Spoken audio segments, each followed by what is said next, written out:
You are listening to This is Oklahoma, hosted by Mike Hearn, telling stories of Oklahomans and those that have made it their home. What's up, guys? Welcome back to another episode of This is Oklahoma podcast. Mike Hearn here, your host, back with another episode. Excited to share this episode with you today, but before we do, I've got to thank our sponsors. First of all, the Oklahoma Hall of Fame. They've been a huge part of this podcast for the last few years. So the Oklahoma Hall of Fame have been sharing Oklahoma's story through its people since 1927. For more information on the Oklahoma Hall of Fame, go to www.oklahomahof.com. And for daily updates, go to oklahomahof on Instagram and give them a follow. Our other sponsor today is Chickasaw Nation. Now, the Chickasaw Nation have sponsored pretty much everything in Oklahoma. They're a huge supporter of Oklahoma, and it's an honor to have their name and their brand supporting this podcast. So a huge shout out to Governor Anatobi for supporting this podcast. It really means a lot. Our third sponsor is Diffie Ford Lincoln down in El Reno. Now, this one makes me so happy because these guys are great friends of mine, play a lot of golf together. I've bought my cars from them, do most of my oil changes down there, have a cup of coffee, hang out down in El Reno. It's a good spot to go. And not only are they great friends, but they provide a great service. So for over 60 years, third generation family owned Oklahoma business down in El Reno. They're also in Bethany as well. So people in the Bethany area know the Diffies really well. But if you're looking for anything new, used, Ford, Lincoln, or whatever, I'm sure they could find anything you want. Check them out, diffieford.net, and then on Instagram at diffiefordlincoln. This episode is brought to you by the Doghouse OKC. Recently, I have been in need of some doggy daycare for my two pups, and the Doghouse have come in clutch. The team over there are incredible. They've taken care of my two golden doodles, and so it's been an honor to partner with them on the podcast and share the love. And the one thing that I do with the sponsors that I have is stuff that I use and recommend, like the Diffies with my car, Hall of Fame. They're awesome. Citizens Banks, where I bank. Chickasaw Nation, huge supporter of Oklahoma.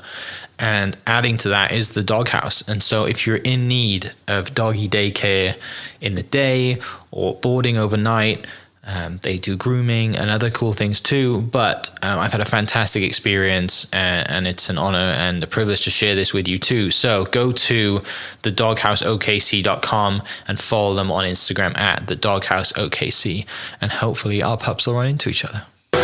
What's up, guys? Welcome back to another episode of This is Oklahoma. Mike Hearn here, host, back with another episode. It is a little loud in here. We are at the BOK Center as if you're watching the video, they're turning lights on and off. There's an excavator behind us moving dirt around. Outrageous amount of dirt in this arena, but it gives me great pleasure to introduce to the podcast Mr. Wyatt Rogers, Oklahoma's own, in the PBR from Hulbert, Oklahoma. Wyatt, we're going to get through this. It's going to be a little loud. That's fine. Mate, appreciate your time. Thanks for being on the podcast. I can't wait to dive into your story. Tell me about growing up in Hulbert, Oklahoma. Is that where you were born and raised? No, so I was actually, I was born here in Tulsa at St. Francis. Grew up on a small ranch in Leach, Oklahoma, which is so small that you don't even have a P.O. box or anything. So all we had was a grade school. I went there till 8th grade. Then I had to transfer to Locust Grove. But grew up on a small 40-acre ranch there. We had a rodeo company growing up, and it's just always been a Western lifestyle and a way of living for me, and wouldn't trade it for the world. Yeah, so clearly it's just a part of life for you. It's not like this is something out of the norm. Like, this is sort of what you were born into, and it's no surprise looking at where you are now, looking back, to be like, oh, I'm in the PBR, I'm a professional bull rider, or I have a ranch, or, just in that Western way of life. Yeah, it's just another generation. I mean, it's something that my family and my grandparents did. Just wanted to continue the tradition. It's what I love to do. And now to be a professional bull rider at the top level, to go from sitting in the stands here to getting to be some kid's role model now is just a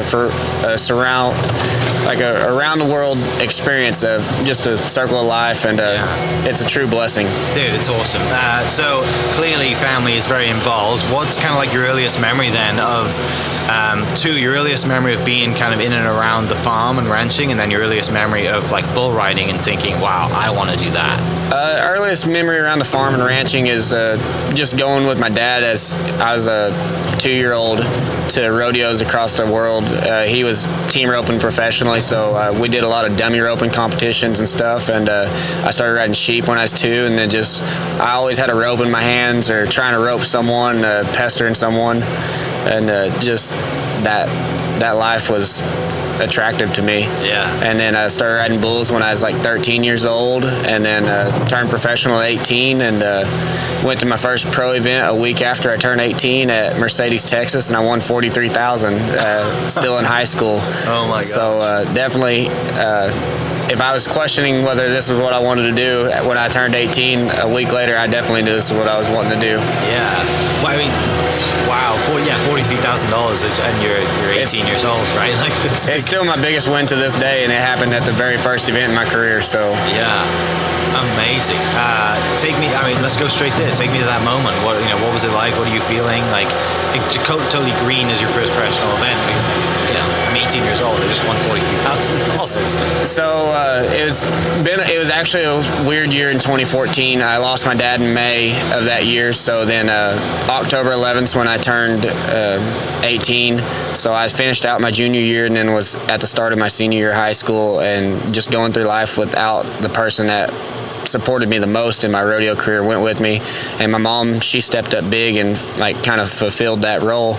I got the call at high school beginning of October and saying I got invited to this event, and it had 70,000 added, the biggest thing I'd ever went to, and I'd never been on an airplane, so I was more scared of getting on the airplane and going than I was riding bulls at the professional level against all my role models and everyone I'd looked up to.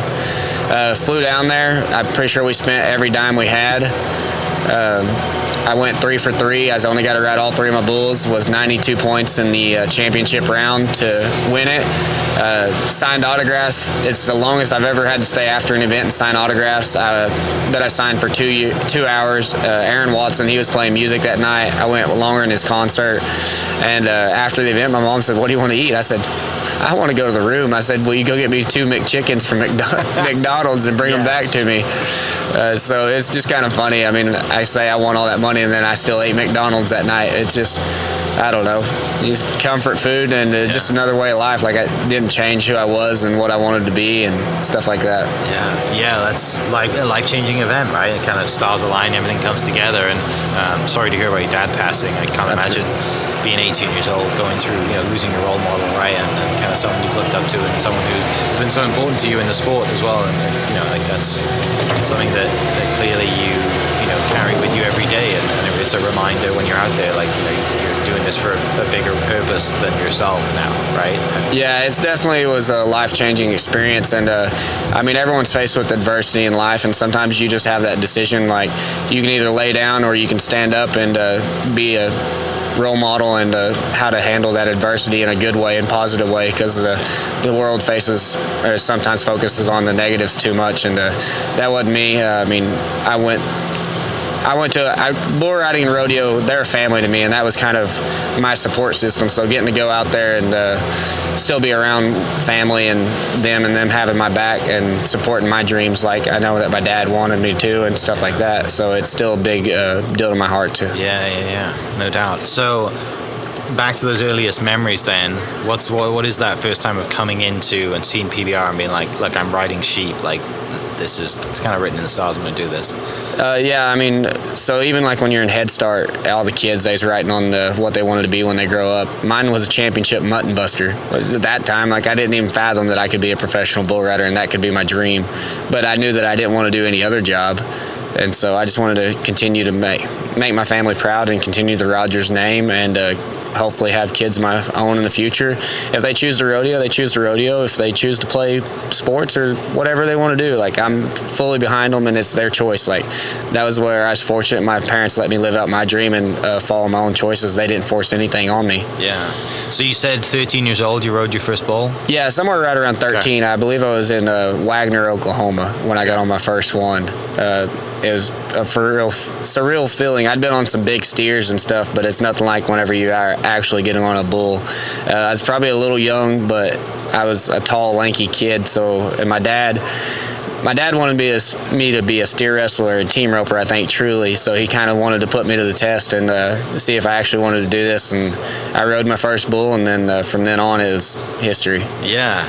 So you're 6'1". Are you kind of on the taller side for bull riding? I'm definitely height and weight wise. I'm on the bigger side of bull riders. Their average bull rider is about 5'6" to 5'8", about 135 to 150 pounds. Yeah. And I'm 6'1" and anywhere from 185 to 190, depending on how I ate that week. Depending on how many McChicken sandwiches you've had. Yeah, I had to cut back on them. Yeah. Eventually, all that caught up with me a little bit more than what I wanted. Hey, I'm a huge fan of the McChicken sandwich. I do think it's the best thing on the menu at McDonald's to this day. So that happens. You're 13 years old. You go through that fear of getting on the bull. You do it, and clearly something in you ticks to think, oh, I feel natural here. Like I'm not, because it's probably like a defining moment, right? Like your dad's put you on the bull to think, this is a test. Yeah. I'm hoping it goes the other way, so he becomes a team roper. But this side, you're like, no, this is it. In his own words, he was trying to drill my head in the dirt, so I would maybe think a little straighter in his mind. Yeah. And no, it's just something. I hit the dirt, and it's just something. I got up immediately, and I was like, something clicked. I'm like, this is fun. Yeah. And I don't know. I still don't to this day. Like there's bad days and good days, but I wouldn't trade my worst bad day for a 9-to-5 job somewhere else.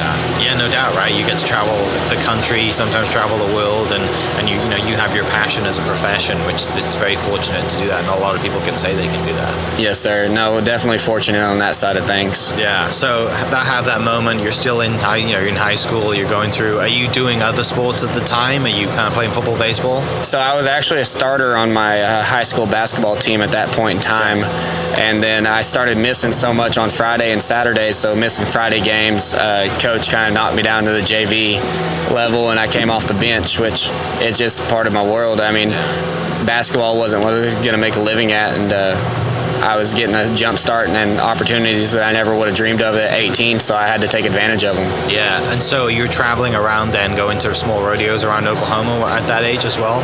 Yeah, I was going to the Oklahoma high school rodeos and trying to make the high school national finals and everything at the same time, getting recruited for college because they have college rodeo and Division II schools mainly. Some Division I's, like OSU has a club. They have to call it clubs because we still make money and we pay our own way. Okay. The school doesn't pay our way once we get to that college level. Yeah. And so just continuing to go wherever I wanted and as many places as I could at that age. Yeah. And just like you're thinking, this is living the dream, right? It's just for anybody else who's in high school that's playing club football or baseball or basketball, or girls playing volleyball, like you're doing effectively club rodeo and traveling around the country, right? This is awesome. And then my friends at high school, I mean, they thought it was the coolest thing ever that I was getting to go and do things and go across the world. I mean, going to Cheyenne, Wyoming as an 18-year-old and getting to ride there, and then that's one of the coolest arenas I've ever been to, and like to feel the history of everything that's happened there, from Lane Frost to riding Mr. T, like just, I mean, the history and the world champions that's been there on that ground, you can feel it when you walk on it, and it makes the hair on the back of your neck stand up. Yeah, like that for me. I'm a golfer, right? That's Augusta for me in the Masters, right? Cheyenne, Wyoming is your kind of Augusta, right? Yeah, no, and awesome. I mean, speaking of that, I love golfing, so getting to travel the world and go to golf places. I mean, last April I got to go golf Chambers Bay up there in Tacoma, so to get to golf a course that they played the U.S. Open on is just unreal, and it's something I never thought I'd get to do. You got your clubs in the trailer then when you travel? If I'm driving, I pretty much have them with me at all times. We go to Big Sky, Montana in the summer, and on that trip, that's some of the funnest golfing and sights that you can see in the world. Yeah. Wow. I haven't been to Montana yet, but now after you saying that, I've got to go, right, and check out that views and play golf somewhere. There's beautiful golf courses all over the world, and that's one of the great sports that, it's a sport that we can play till we're no longer here, right? Sadly, bull riding you can't, and I don't know if there's anyone who wants to get on a bull at 60 years old, but we can hit a golf ball when we're 60. Yeah, you can hit a golf ball. I don't know if I can. By the time I get 60, my body might be too broken. It's rough to get out of bed some mornings now. Yeah. So clearly, this is kind of that you get to that age, you're in high school. This is starting to the ball's rolling. You're as a profession, and how do you think of you mentioned college, like are you actively seeking universities at that point to further your education, or when you win and you're 18 years old, does that be like, oh, actually, I can do this for a living. I don't need to go to school. Like, what was that kind of phase in your life like? There was mixed emotions about all of that because that was something that my dad pushed hard because he worked 2 jobs growing up. He drove a school bus during the day, and then he worked at Gates Rubber Company from 10 p.m. till 6 a.m. and then went. So he hardly got much sleep to working all the jobs to support me. And my mom worked. She was a school teacher growing up, and then turned into working for the Cherokee Nation. So they both were doing everything they could to support me. And my mom, she went to college and got an associate's degree. And my dad, he never did, so that was something big. He wanted me to have opportunities after my rodeo career to be able to support my family. And so when I lost him, I didn't really want to go to college. I mean, what kid wants to? Right. You get done at high school, you're like, man, I don't have to go to class on Monday morning. Like, this feels good. My mom, she kind of pushed for me not to go to college too. She wanted me to chase my dream, but I ended up choosing to go to Southeastern Oklahoma State. Planned on, I didn't know how the experience was going to go. I went 1 year, or made it 1 year, ended up 4th in the nation as a freshman, won the Athlete of the Year at my college. Yeah. And I was this close to being first in the nation that it drove me to come back a second year. And so then once I finished 2 years, I'm like, well, I'm halfway done with my bachelor's. I might as well just keep going. Right. And then I was at that point, I'm like, well, they're offering me to pay for my master's degree now. I mean, how many bull riders can say they have a master's degree? So that was going to be my next question. There can't be many, right? That even, I mean, I know that I've had a couple on the podcast in the past, and they have gone to school and done the same thing, but you know, like a master's too, right? To do all that. Like, I definitely think I'm the only one that has a master's degree on tour. I could be wrong, but I don't know any of the other ones that had the dedication enough to go to class and stuff. And what's your degree in master's in? Sports administration. Okay, yeah. Is that something that's super passionate that maybe after this, that's what you want to go into? So I want to be a college rodeo coach and help the next generation coming from high school to transferring to that professional level, give them a stepping stone and good direction on how to compete and achieve their goals and support themselves. Yeah. Well, you said your mom's a teacher, right? So you have that education side of you, and yes, sir, and the coaching side from watching, you know, your dad and other figures around you help you do what you do, because you can't get to where you're at without great coaching. No, you definitely have to have the support system around you, whether it's emotionally, physically, whatever it is. You got to have people that motivate you and push you and they tell you the hard truth that sometimes you don't want to hear, but you need to hear. Yeah, no doubt. And we need that, right? Like you said, it's not fun to hear that, you know, you're sucking in this area, right? Or you need to tighten this up, or you need to do this, or, you know, you need to be checked. Like, no one likes to be criticized, but I think the best people out there, they're good at taking criticism because they know it comes from a good place. Yeah, the best people out there, they want to know their weaknesses, so they're not their weaknesses no more. They want to make them their strengths. Yeah. So you're at Southeastern, you're doing your degree, you're a professional bull rider at this point, so you're doing school and traveling around the country at the same time. Oh yeah, trying to balance it all, going to rodeos during the week, going to college rodeos on the weekend. I took in-class classes my freshman year, and then after that I kind of transferred into more of the online role, which was hard for me because going to school and learning, I'm an in-person learning. Like, I like seeing it in front of my eyes, and sometimes I like to procrastinate, so online you can push things till the very last minute, and it's all on you. So it made me become very responsible, and I had some great friends that helped me, and so I couldn't do that without them. Yeah. Was there anyone on your team that was professional as well, that was traveling? There was a lot of us. On the bull riding side of things, I was the only one at my college, but there was some other guys in the region, like Josh Frost. He went to school in Panhandle, so me and him entered a lot together at that time. Mickey Andrews, he was in college my freshman year. He went to Weatherford, Oklahoma. So there's a lot of us on the professional bull riding circuit at that time that we would enter and fly. We'd go to the college rodeos on a Friday night, fly somewhere on Saturday, and then come back for the short rounds on Sunday. Yeah. So it's definitely some traveling, but having great roommates, teammates that would I was competing in calf rope and steer wrestling, team roping at college rodeos as well. Okay. So I had to draw up right anyways at the rodeo to be able to do all my events and still make another event on the weekend. Yeah. And this is just like during this time you're still like, this is what I'm here to do, right? This is what I'm born to do. I want to do this the rest of my life. And this is, you know. I mean, the rodeo is a short career. I mean, I know that my bull riding career only got maybe 7 years left-ish. I'm 28, so your average bull rider is somewhere between 30 to 35 is when they retire. So, I mean, it's time to... and I like that I have a plan after my bull riding career. There's some guys that don't know what they are going to do after this life, but it's not going to support you forever. Yeah. But hopefully that's where my degrees come in, and rodeo is something I can be around and that can support myself and keep living this lifestyle. Yeah. So you travel around, you're on the road a lot. Do you have a favorite truck stop that you like to stop at? And then if you do, what's your favorite snacks when you're on the road? When I was with my girlfriend, she liked going to the Love's truck stops. I don't know. She was just like them the best. I kind of like a Pilot. A Pilot's where I like to stop. They got some good greasy pizza and stuff. Like to bolt or eat bad every now and then. But it's tough traveling and eating good. Like that's probably the toughest thing is having snacks, because I'm a snacky person. I like having my Starburst or my gummy worms and stuff like that, especially when it's late at night and you got to have something to keep you awake. Yeah.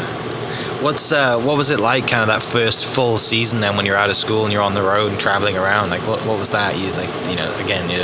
There is no school, right? After you get your master's degree, what's it like when you're kind of full time in the profession without no school? So my first in 2021 was kind of where I really wanted to take the PBR serious, and that was when I first had came back from my master's degree, and it was right after COVID. So the season for the college rodeos, it got shrunk. Normally it's spread out between the fall and the spring.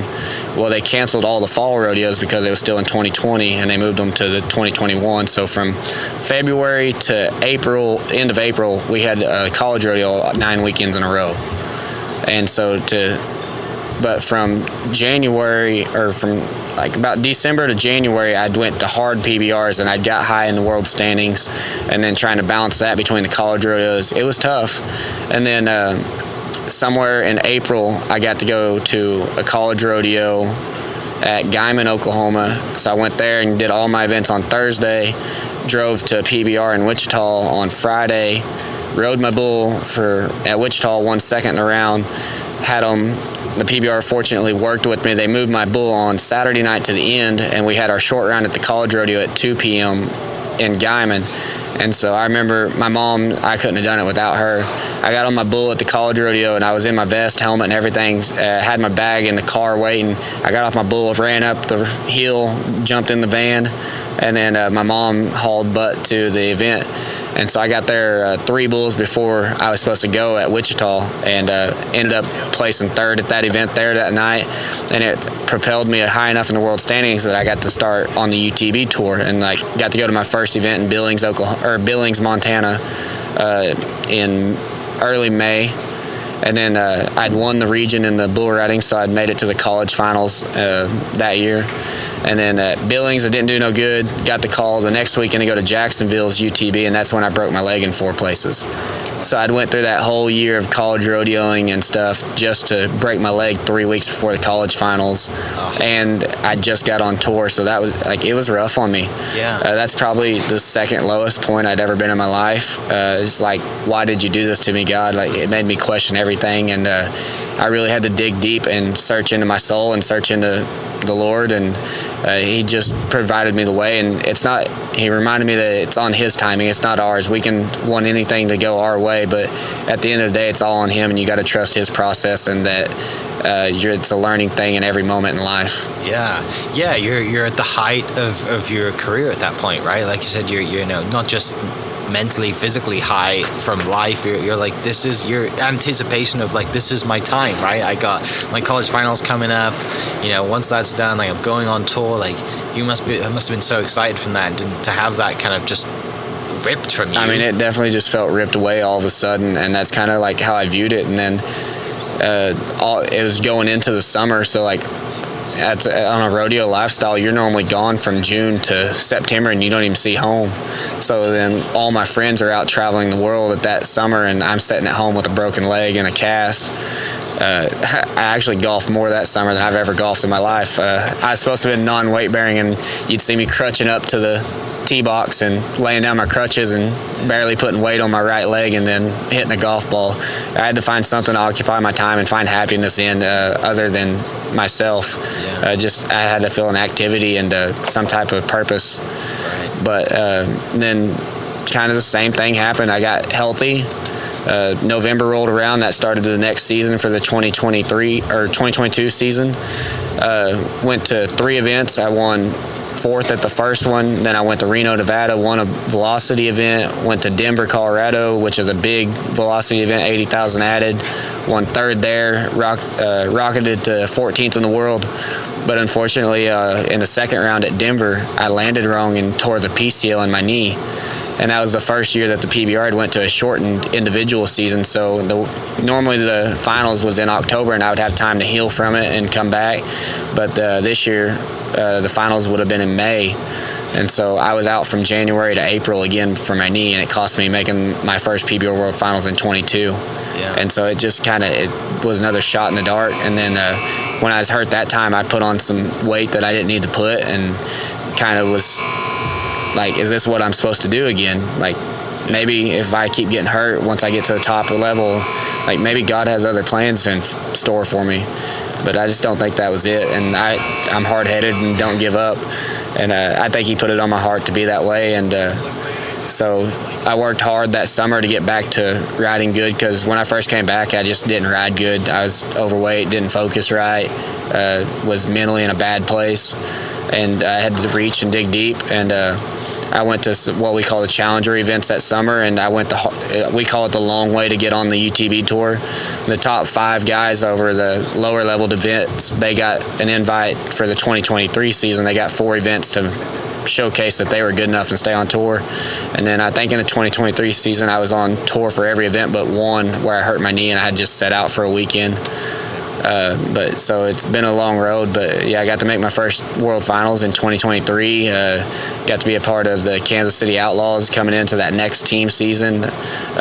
They've been a blessing to me. They pushed me. I mean, I grew up playing basketball and stuff, so having coaches and stuff isn't anything new, but in the bull riding world, it was new.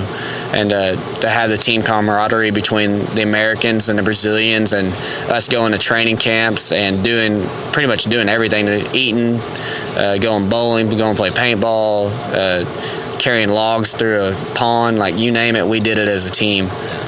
We'd be getting on bulls at 9 a.m., working out at 1, watching film at 5 p.m., and then eating dinner and going to bed and doing the same thing over every day during team season. So it was definitely a growing experience, and I couldn't thank them enough. They pushed me.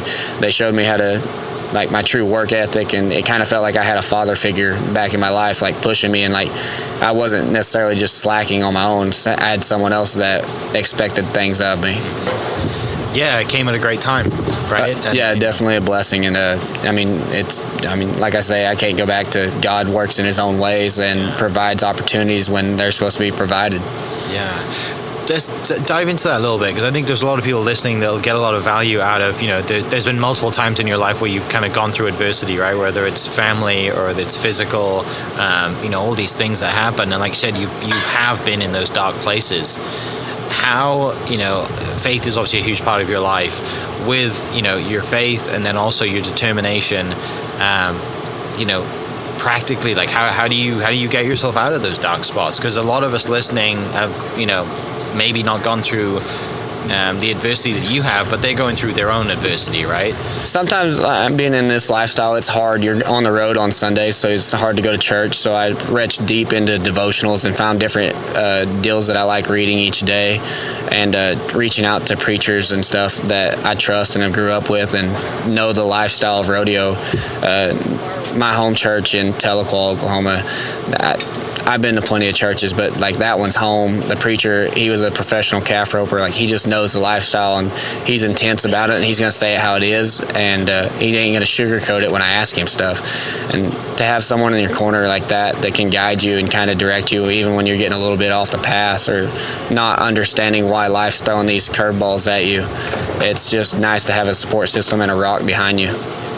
Having that rock, right, and having that person that you trust, and obviously Tahlequah is beautiful as well, right? Like, it's a beautiful part of the state, and there's some famous musicians from out there and bull riders too, right? You guys, it's not just music. Like there's a bull riding culture in Tahlequah too. Yeah, definitely a bull riding culture. I mean, you had Ryan Dirt Eater. He's made the PBR World Finals, I don't know, 13 or 14 times.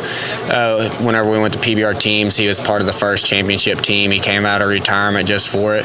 And it's kind of the same lifestyle. I mean, he had 3 career-ending injuries. He snapped his same femur twice, and you're not even supposed to be able to do that.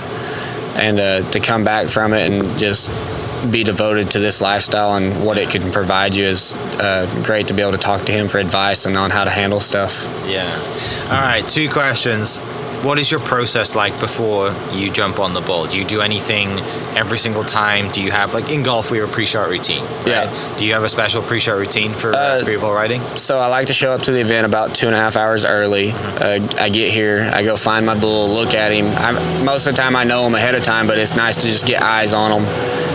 It's just that process of being like, all right, that's who my competitor is tonight. I gotta do what I can to make the 8 seconds on him. And then go into it, go to sports med. Normally they'll work on whatever sore on you at that time. Then I don't like to start getting ready until within an hour of the show. So if it starts at 8 p.m. tonight, I won't start changing till 7. I just like, because some people, they'll change at 6 o'clock and then they'll have that dead time. Well, once I start changing, like that means it's go time. I want to do it continuously. But I'm no different. I mean, superstitious. Put my right boot on first, put my left boot on first or second, tie them the same order, do a basketball, football warm-up routine. I kind of get made fun of for that, doing slides and high knees, butt kicks, whatever to get loose. But I'm getting at the age where I got to warm up my muscles a little more than I did at 18. I definitely feel it a lot more nowadays. And then once you throw your leg over to climb over the bull on the back of the chutes, after that it's just complete. You're not thinking about anything. It's just complete routine and what you're meant to do and what you've trained your whole life to do, and you got to trust your process that you took to get there. Yeah, that's does it when you're on editing question here, when you're on the bull and you're in that moment, it's you're out of the chute, does it slow down for you? I mean, if you've ever been in a car crash, I mean, in my experience with the car crash, everything slowed down and it seemed like it took forever to happen. Okay. And bull riding's kind of the same way. Like, if you're able to slow it down, it becomes easier. Sometimes it's not easy. Each bull's different, and if you're in timing with them, it feels like a great slow dance. But if not, it feels like a swing dance, and you're just getting flung around. It's different each time, but I do like it's controlled chaos, and my favorite comparison is to ballroom dancing. The bull's the lead, and I just got to follow him. Okay. Last question. My day job's real estate. I'm in the real estate world, so love to ask this last question of, if you were to build your dream home, what would your dream home be like? Where would it be? And what are the things you'd have in your dream home? Probably a 4-bedroom, 3-bath, 2-story country house on about 100 acres of land with probably 200 cattle running across there, and ideally have 2 kids, 1 boy, 1 girl. Have dogs, horses, everything like that. I don't know, just a small country lifestyle is what I want. Nothing too fancy. It's the ultimate dream. Hopefully I have that one day. Awesome. Well, mate, wish you all the best of luck this weekend. Home rodeo, got a lot of family and friends in town. It's going to be a great experience here at the BOK. And for people listening, what's your Instagram? Where can they follow you along and cheer you on? Wyatt Rogers on Facebook. I have a professional bull riding page there you can follow too. And then Wyatt _ bull rider on Instagram, or you can look up Wyatt Rogers. I'm probably the only one with the bull riding picture on my profile. And bull rider _ Wyatt on, I think, TikTok and X, Twitter, yeah, one of those. One of them. Awesome. Well, mate, really appreciate your time. Thanks so much for coming on the podcast. Excited to watch you tonight at the BOK Center. And for people listening, hit the link to Wyatt's social media in the description. Follow him along, and wish Oklahoma's PBR rider best of luck. And we'll catch you next episode. Cheers. Perfect. Thank you. Hope you guys enjoyed that great episode. Thank you so much for listening. As always, huge shout out to our sponsors, the Oklahoma Hall of Fame, sharing Oklahoma story through its people since 1927. For more information on the Oklahoma Hall of Fame, go to www.oklahomahof.com and follow them on Instagram for daily updates at oklahomahof. Our other sponsor, the Chickasaw Nation, amazing sponsor. They do amazing things for the state, and they're always sponsoring something in Oklahoma. They're a huge supporter of Oklahoma, and without their support, we wouldn't be able to do what we do. And our third sponsor is Diffie Ford Lincoln down in El Reno. Now, this one makes me so happy because these guys are great friends of mine, play a lot of golf together. I've bought my cars from them, do most of my oil changes down there, have a cup of coffee, hang out down in El Reno. It's a good spot to go. And not only are they great friends, but they provide a great service. So for over 60 years, third generation family owned Oklahoma business down in El Reno. They're also in Bethany as well. So people in the Bethany area know the Diffies really well. But if you're looking for anything new, used, Ford, Lincoln, or whatever, I'm sure they could find anything you want. Check them out, diffieford.net, and then on Instagram at diffiefordlincoln. This episode is brought to you by the Doghouse OKC. Recently, I have been in need of some doggy daycare for my 2 pups, and the Doghouse have come in clutch. The team over there are incredible. They've taken care of my 2 golden doodles, and so it's been an honor to partner with them on the podcast and share the love. And the one thing that I do with the sponsors that I have is stuff that I use and recommend, like the Diffies with my car, Hall of Fame. They're awesome. Chickasaw Nation, huge supporter of Oklahoma. And adding to that is the Doghouse. And so if you're in need of doggy daycare in the day or boarding overnight, they do grooming and other cool things too. But I've had a fantastic experience, and it's an honor and a privilege to share this with you too. So go to thedogHouseOKC.com and follow them on Instagram at thedogHouseOKC. And hopefully our pups will run into each other. Thank you for listening.